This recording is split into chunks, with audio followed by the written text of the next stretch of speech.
Hey everyone, welcome back to the channel, your number one source for income-oriented investing. And today I want to talk about this Global Mail article that a lot of you have been messaging me about, emailing me about.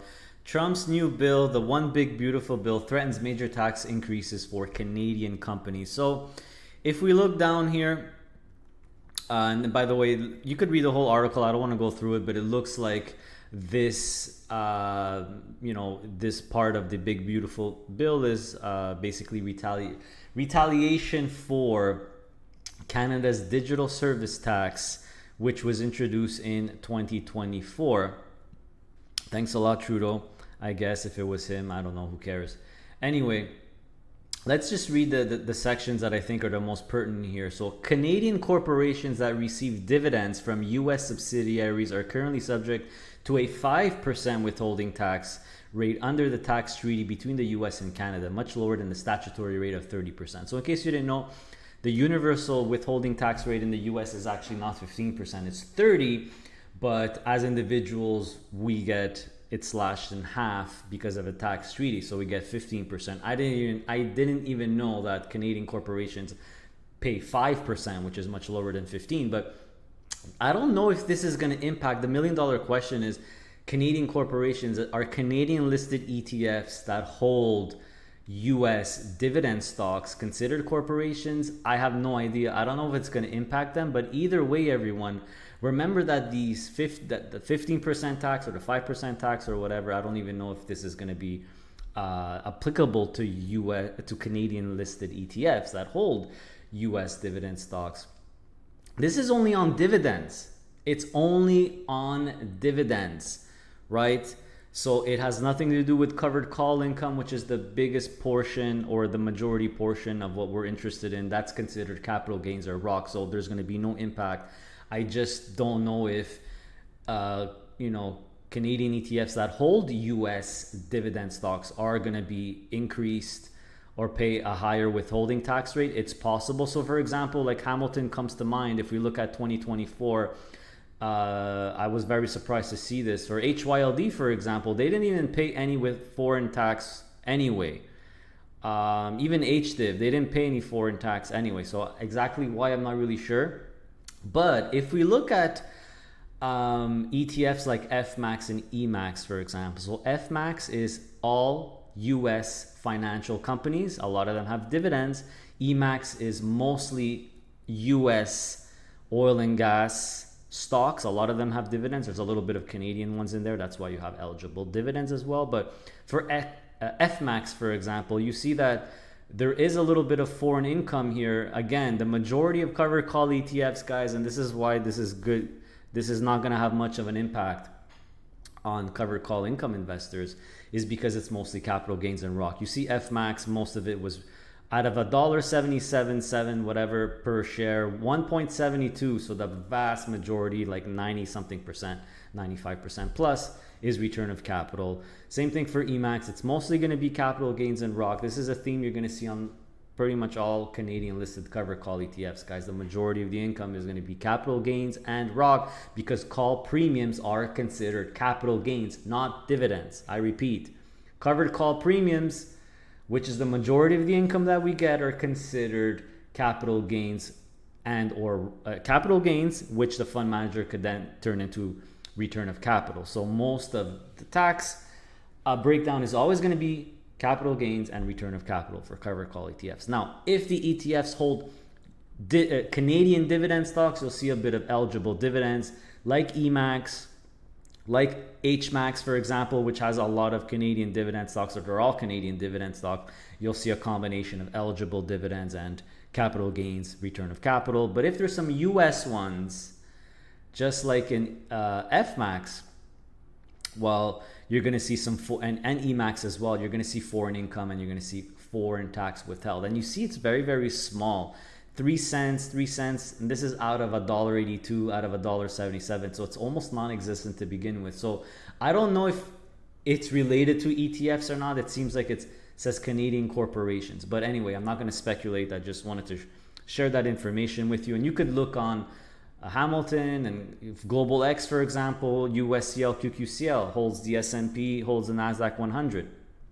There has been no Here's the foreign tax withheld, column 0, 0. So not going to be impacted. Or even the harvest high income shares. Remember, guys, if the stocks have a tiny, if the stocks have no dividend, like Palantir has no dividend, Tesla, no dividend, things like Meta and Amazon, no dividend, Lilly, Meta, some of them have dividends, but they're tiny. Broadcom has a tiny dividend. AMD, no dividend. Coinbase, no dividend. Costco, I think, has a tiny one. MicroStrategy, no dividend. Netflix, no dividend. Google, no dividend. Apple has a tiny one. So remember, guys, that well, let's just continue the article here, because the most important part is probably this one here.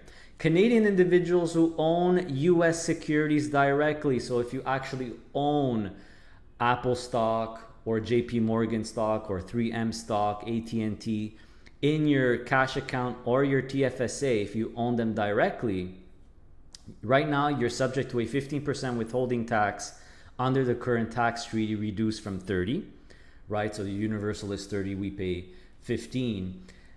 So if you own those stocks in a cash account or TFSA, you lose 15%, or there's a 15% withholding tax on the dividend, right? So if it has a 3% dividend or a 2% dividend, you lose 15% of 3%, 15% of 2%. So it's very small to begin with. But here it says under section 899 of the bill, the withholding tax could ultimately rise to 50%. I don't know if that's going to be gradual or whatever. But anyway, this is a Globe and Mail article, so I'm just going with what it says. But if it actually goes from 15 to 50%, then it's pretty much a big deal. But this is what I've been trying to tell you guys in the first place. I literally came out with the video MST versus MSTY, and I was trying to tell you that it's not worth having MSTY in your TFSA because it's a US listed stock. You're paying 15% withholding tax on it. And so basically it's on the US dividends, but if it's a US ETF, US listed ETF, you pay 15%. If that, like a QDTE, like a SPY, if you own any high yield or any yield or income oriented ETF or stock listed on the US exchange, you're paying 15%. If that goes to 50%, then it's really not worth holding, guys, in my opinion. Really not worth holding. So again, this just even more proves my point. If it does come to pass, I don't know if it will come to pass, guys. I think this is probably, thinking of Trump's art of the deal taxes, he's probably trying to get some leverage with the upcoming trade negotiation with Canada. So maybe this is just going to be scrapped entirely. But again, I'm really personally not worried about this. If just don't hold US listed stuff in your cash or TFSA account. That's it. That's the easiest way to solve this problem. So if you get the Canadian listed equivalent, there's going to be no tax, especially if that stock itself has no dividend. But if a US listed, if you invest in a Canadian listed ETF that holds some American dividend stocks, there will be a little bit of foreign tax, but it's not much, and I don't know if that's going to impact ETFs, but it's more for the individual here, guys. This is really going to impact people who own single US stocks in their TFSA, single US stocks and ETFs that have a dividend, first of all. So if you own Tesla, it's not going to matter, right? If you own Amazon, it's not going to matter because there's 15% is on the dividend, there is no dividend, so that it doesn't matter. It's only on US listed stuff that has income, that has a dividend. So in my personal opinion here, if this comes to pass, the really people who are only going to be impacted is if you own the US listed stuff in your TFSA and cash account, which I've been telling you all along not to do anyway. Go with the Canadian listed equivalent and you'll be absolutely fine. You're not going to have to worry about that 15% withholding tax. Why?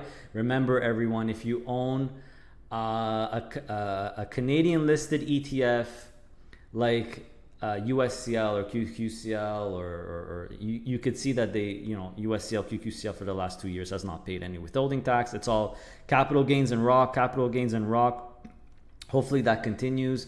For Harvest, if you own an MSTE, I still see this argument in the Facebook group. Yeah, but it's the ETF owns MicroStrategy. MicroStrategy is a US listed stock, so there's going to be tax. No, there isn't. No, there isn't, because MicroStrategy stock does not have a dividend. Does not have a dividend. MSTE holds MSTR.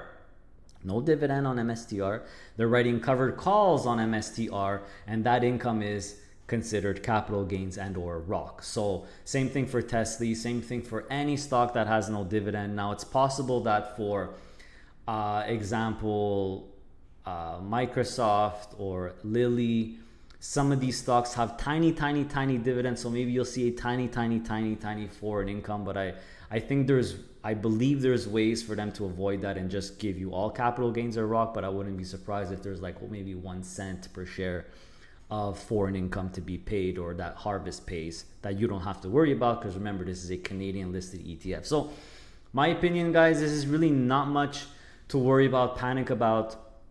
The people who are going to be impacted, if this is really what's going to happen, are people who hold US listed individual stocks, dividend, that have a dividend, or US listed ETFs that have a dividend. Right now it's 15% withholding tax rate if you hold those in your TFSA or cash account. And again, I don't know why the hell you would do that anyway. But if it goes to 50, then in my opinion, it's not worth it to begin with, but then it's really not going to be worth it. So give me a thumbs up if you enjoyed the video. Do you agree with me? Am I missing something here? Maybe I am. I'm just reading this article. I'm taking it for face value. Again, this is just for informational, educational purposes, not financial advice. I'm not a financial expert or certified financial planner or anything like that. I got to get my disclosures in. I'm just giving you my opinion on what I'm seeing here and how it could impact Canadian income oriented investors. Again, guys, don't hold US listed stuff that have an income, that have a yield in your TFSA or cash account. It's just not worth it. Just go with the Canadian equivalent, so you don't have to worry about any of this. Are they going to touch and change the RSP Lira rules? I'm not sure. If that's the case, well, the same thing would apply to the RSP or Lira. It's not going to be worth it holding US listed stuff anymore in your RSP or Lira if there's going to be withholding taxes, because we pretty much have Canadian listed equivalent for pretty much everything. And in my personal opinion, better, not only equivalent, but better, because of that special 25% leverage that a lot of these ETFs in Canada have. So if you're feeling patriotic, best thing to do is get out of the US listed stocks and funds and go with the Canadian equivalent. You'll probably just get better total return over time anyway, thanks to that 25% leverage. So thanks for watching, guys. Hopefully this was informative. Let me know your comments. Did I miss anything? And see you next time.